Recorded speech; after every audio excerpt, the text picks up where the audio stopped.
Welcome to Learning Life Content. Please like, share, comment, and subscribe. Your support helps us grow and motivates us to bring you more fascinating and enriching stories. History is often told through the lens of wars and the rise and fall of powerful leaders. Yet, beneath these dramatic events lies a quieter but equally influential force: tariffs. These taxes on imported goods have, for centuries, shaped the destinies of nations, often in ways that go unnoticed by the public. Tariffs have been used to build entire industries from the ground up. In the 19th century, the United States imposed high tariffs to protect its fledgling manufacturing sector, helping it grow into an industrial powerhouse. These taxes also became a primary source of government revenue. By 1860, tariffs accounted for over 90% of federal income in the US. Tariffs can act as a shield for local businesses, protecting them from foreign competition.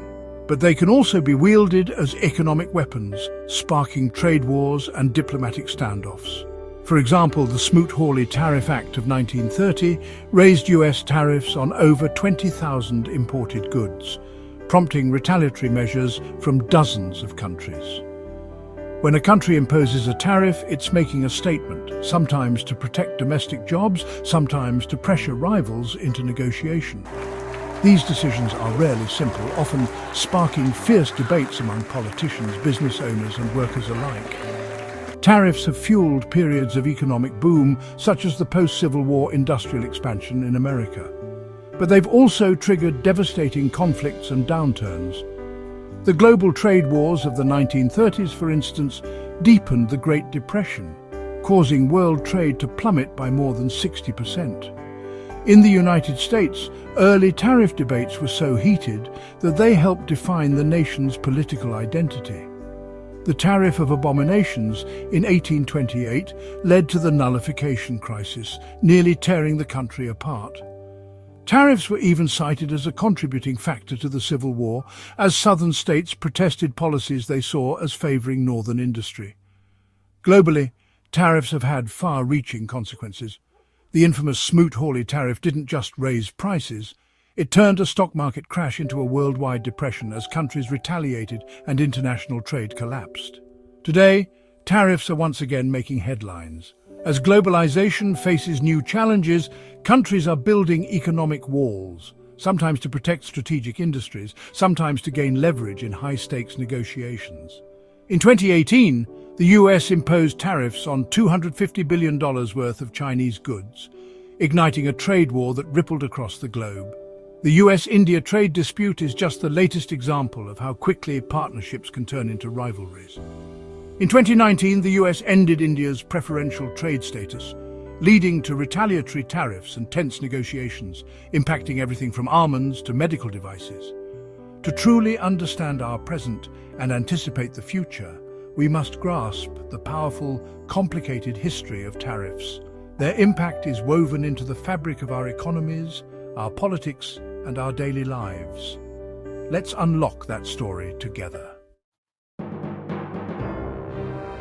At the dawn of the United States, as the fledgling nation emerged from the shadow of British rule, tariffs quickly became one of the first and most crucial tools for shaping the country's future. The Founding Fathers, grappling with war debts and the need to establish a stable government, saw tariffs not only as a means to generate revenue, but also as a way to assert economic independence from Europe. The Tariff Act of 1789, the very first major piece of legislation passed by Congress, was designed to fund the new government and protect America's fragile industries.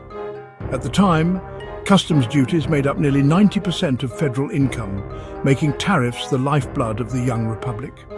Alexander Hamilton, the nation's first Secretary of the Treasury, became the leading advocate for high protective tariffs. In his famous Report on Manufactures of 1791, Hamilton argued that nurturing domestic manufacturing was essential for America's economic independence and national security. He believed that tariffs would shield American producers from foreign competition, especially from Britain, and help transform the United States into a modern industrial power. Hamilton's vision was ambitious. He saw tariffs as the foundation for a strong, diversified economy, capable of standing toe-to-toe with Europe's great powers.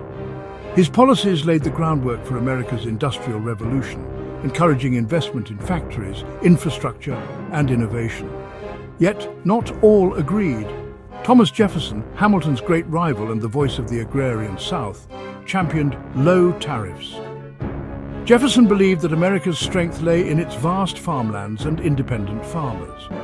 He feared that high tariffs would raise the cost of imported goods, burdening consumers and favoring northern manufacturers over southern planters. The divide was not just philosophical, but deeply regional. High tariffs, Jefferson argued, would enrich the industrial North while the agricultural South, reliant on exporting cotton and importing finished goods, would bear the costs. This North-South tension over tariffs foreshadowed conflicts that would later erupt into national crises. The debates in Congress were fierce and often personal. Industry versus agriculture, protectionism versus free trade. These arguments became a defining feature of American politics, shaping party lines and regional alliances for decades to come. In the early 19th century, Henry Clay emerged as a key figure with his American System. Clay's plan called for high tariffs to protect industry, a national bank to foster commerce, and federal investment in roads and canals to unite the country's regions. His vision aimed to balance the interests of North, South, and West, using tariff revenue to build the nation's infrastructure. But as the nation grew, so did the controversy. Tariff laws like the Tariff of 1816 and the infamous Tariff of Abominations in 1828 sparked outrage, especially in the South, where leaders like John C. Calhoun denounced them as unconstitutional and economically ruinous. These early arguments set the stage for decades of political battles, from the nullification crisis of 1832 to the rise of new political parties like the Whigs and Democrats, each with their own stance on tariffs and trade. Tariffs were never just about economics. They became a battleground for the nation's very identity, testing the limits of federal power and the meaning of American unity. The seeds of future conflict, sectionalism, economic rivalry, and questions of federal authority were sown in these foundational debates, shaping the destiny of the United States. The question of tariffs would haunt America for generations, echoing through economic booms and busts, and leaving a legacy that still shapes debates today. In the early 1800s, tariffs, taxes placed on imported goods, became a flashpoint that deepened the growing divide between the North and the South in the United States. These economic policies were not just numbers on paper. They shaped livelihoods, political alliances, and the very identity of the nation. The industrial North, rapidly modernizing and building factories, championed high tariffs to protect its emerging industries from foreign competition, especially from Britain. Meanwhile, the agricultural South, reliant on exporting cotton and importing manufactured goods, saw these tariffs as a direct threat, raising the cost of everyday items and making Southern cotton less competitive abroad. The conflict reached a boiling point with the passage of the 1828 Tariff of Abominations. This law imposed steep duties on imported goods, infuriating Southern states. South Carolina, feeling singled out and economically strangled, declared the tariffs unconstitutional and threatened to nullify or ignore the federal law within its borders, sparking the nullification crisis of 1832. President Andrew Jackson responded with a mix of force and negotiation, leading to the compromise tariff of 1833, which gradually lowered rates. While this averted immediate conflict, the episode left deep scars. Southern leaders felt their voices were ignored and the seeds of distrust were firmly planted. Over time, the debate over tariffs became inseparable from the even more explosive issue of slavery.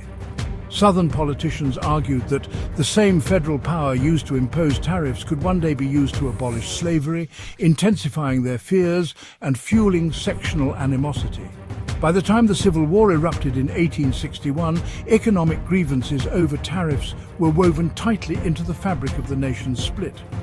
Southern states cited unfair taxation and economic exploitation as justifications for secession, alongside the defense of slavery. Tariffs, once a matter of economic policy, had exposed and amplified the irreconcilable differences between two Americas, differences that would ultimately lead to war. In the decades following the Civil War, the United States embraced high tariffs, shielding its industries from foreign competition. This protectionist approach fueled a rapid industrial expansion.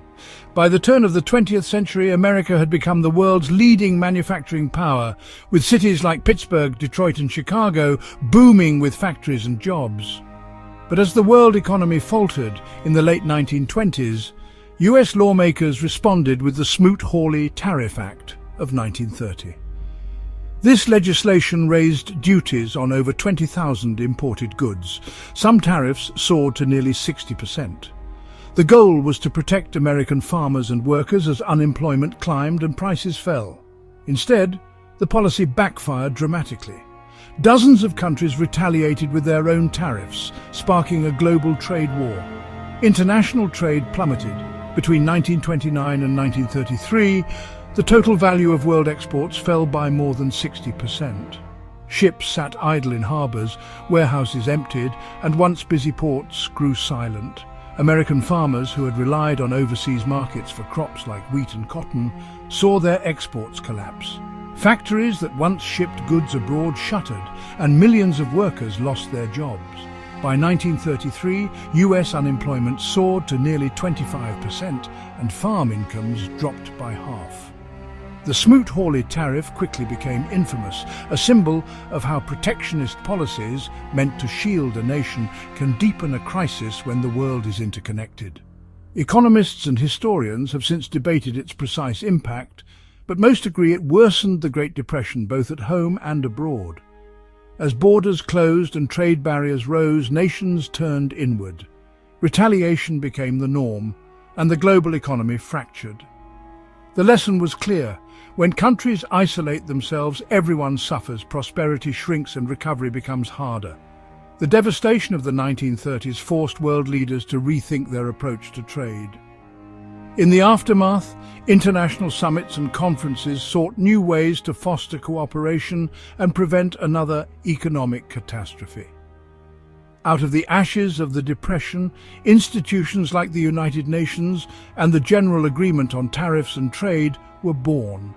These agreements laid the groundwork for a new era of global economic collaboration, aiming to lower trade barriers and promote shared prosperity. The memory of the 1930s became a powerful warning. Policymakers and economists would reference the dangers of trade wars for decades, urging caution whenever protectionist pressures rose. The legacy of Smoot-Hawley endures, a stark reminder that in a global economy, closing doors can have devastating consequences for generations to come. In the aftermath of World War II, the world's leaders recognized that economic instability and protectionism had contributed to the outbreak of global conflict. Determined to forge a more peaceful future, they gathered at historic summits, like the 1944 Bretton Woods Conference and the founding of the United Nations, to lay the groundwork for international cooperation and economic recovery. In 1947, 23 nations signed the General Agreement on Tariffs and Trade, or GATT, aiming to reduce tariffs and other trade barriers that had stifled commerce during the Great Depression. GATT established a framework for regular negotiations known as rounds, where countries would come together to discuss and agree on further reductions in trade restrictions. Over the decades, GATT expanded to include more members and address new issues, culminating in the Uruguay round of the early 1990s.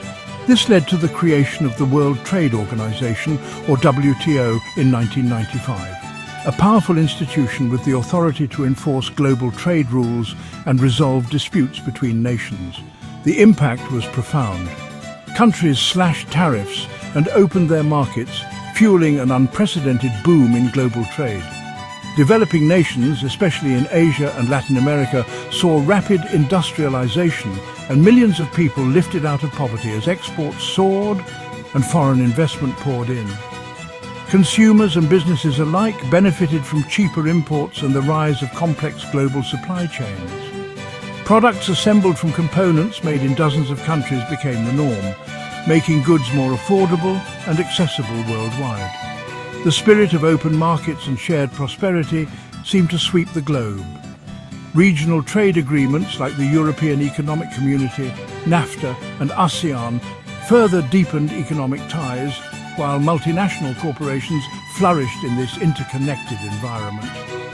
The destructive trade wars and economic isolationism of the past, like the infamous Smoot-Hawley Tariff Act of the 1930s, seemed to be relics of a bygone era replaced by a new consensus in favour of cooperation and openness. For decades, free trade was the dominant global trend. Average tariffs fell dramatically, and international summits regularly produced new agreements to further liberalise commerce. The WTO became the symbol of this new era of economic integration, providing a forum for negotiation and a mechanism for settling disputes that helped keep trade flowing smoothly. Yet, as history would soon show, this era of free trade and optimism would not last forever. New challenges and tensions were on the horizon, threatening to reshape the global economic order once again. As the 21st century unfolded, the once solid consensus around free trade began to fracture. The optimism of the 1990s and early 2000s, when globalization seemed unstoppable, gave way to growing skepticism and anxiety. In many Western countries, communities that had once thrived on manufacturing found themselves hollowed out as jobs migrated to countries with cheaper labor. The North American Rust Belt and parts of the UK became symbols of this economic shift, fueling resentment and a sense of betrayal. Sensing the growing discontent, political leaders across the globe began to challenge the prevailing orthodoxy. In the United States, the 2016 presidential campaign was marked by promises to renegotiate trade deals and restore lost jobs. In the UK, the Brexit movement capitalised on fears of economic displacement, while in Europe, populist parties gained ground by attacking free trade agreements. The Trump administration's aggressive use of tariffs, particularly against China, marked a dramatic policy shift. The US-China trade war saw hundreds of billions of dollars in goods targeted, disrupting global supply chains and prompting retaliatory measures from Beijing. Other countries, from India to Brazil, also began to experiment with tariffs and import restrictions.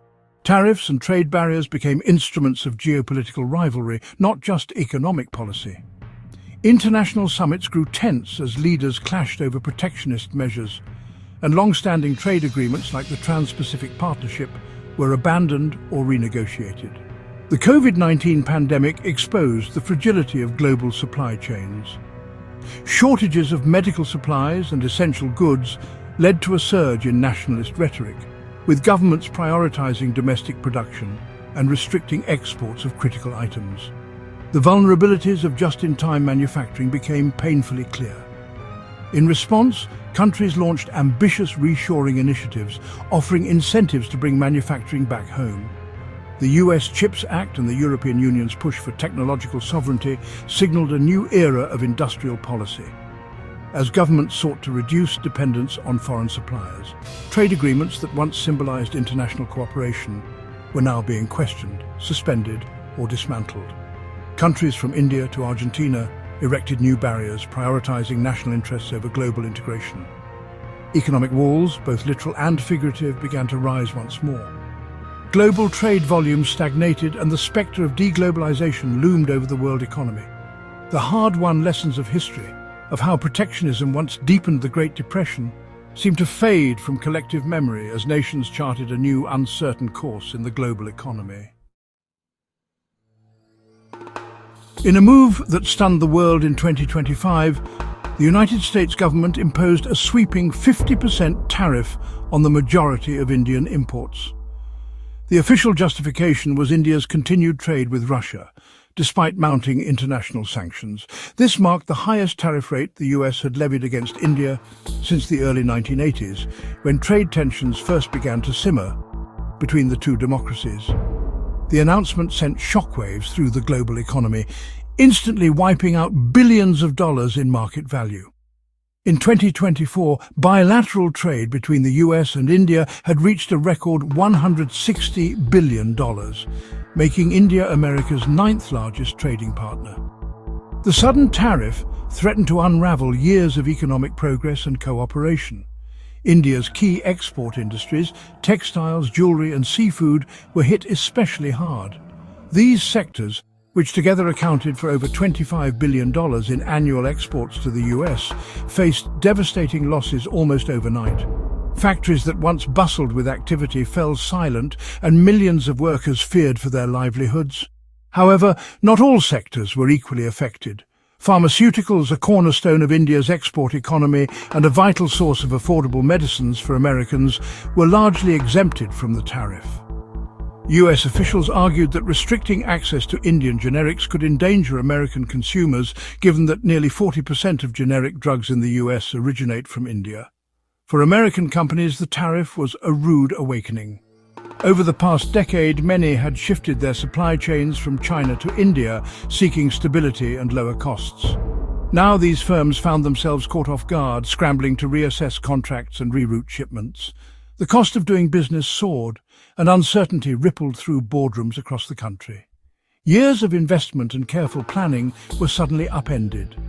Since 2015, US foreign direct investment in India had grown by over 200%, with American firms pouring billions into new factories, tech hubs, and infrastructure projects. The tariff cast a shadow over these ventures, forcing many to reconsider their long-term strategies. The decision also triggered a flurry of diplomatic exchanges. At the G20 summit, world leaders debated the fallout, while behind closed doors, US and Indian negotiators struggled to find common ground. International business contracts were torn up, and global trade routes began to shift as companies sought alternatives. The complexity of modern trade wars became painfully clear. Unlike the tariff battles of the past, today's disputes are shaped by a web of political, economic, and strategic interests. Analysts drew parallels to the US-China trade war of the late 2010s, but noted that the stakes were now even higher, with global supply chains more interconnected than ever. The US-India dispute quickly became a symbol of the new, unstable global trade order. Protests erupted outside embassies, televised debates raged, and business conferences took on a tense, uncertain tone. Public opinion was sharply divided, with some supporting the tariffs as a necessary stand, while others warned of long-term damage to both economies. On the ground, companies and workers on both sides scrambled to adapt. Layoffs and factory closures became common headlines, while governments rushed to announce relief packages and new trade initiatives. The ripple effects of America's tariff war against India were felt far beyond the negotiating table, reshaping lives, industries, and the very fabric of global commerce. When the United States imposed sweeping tariffs in 2025, India responded with a mix of defiance and strategic calculation. Drawing on its long history of economic self-reliance, dating back to the post-independence era of import substitution and the bold liberalization reforms of the 1990s, India refused to bow to American pressure. Across the country, business leaders and citizens rallied against the tariffs, while the government swiftly introduced countermeasures targeting key US exports like almonds, apples, and high-tech equipment. The dispute sent shockwaves through the US-India partnership, a relationship that had grown steadily since the landmark 2005 Civil Nuclear Agreement and deepened through joint military exercises and technology sharing. For Washington, India was a linchpin in its Indo-Pacific strategy, counterbalancing China's growing influence. But the trade war exposed the fragility of this alliance as economic interests clashed with security priorities. In response, India deepened its engagement with the BRICS bloc, Brazil, Russia, India, China, and South Africa, reviving a coalition that had first emerged in the early 2000s as a counterweight to Western economic dominance. The BRICS nations coordinated new trade agreements, launched a digital currency to bypass the dollar, and invested in joint infrastructure projects, aiming to create an alternative economic order. Simultaneously, India accelerated negotiations with the European Union, seeking comprehensive trade deals to offset the loss of US market access. The EU, eager to diversify away from both the US and China, welcomed India's overtures. Indian exporters quickly pivoted, redirecting goods to Europe and other regions, while European investors increased their stakes in India's booming tech and pharmaceutical sectors. The world economy began to fracture along new lines.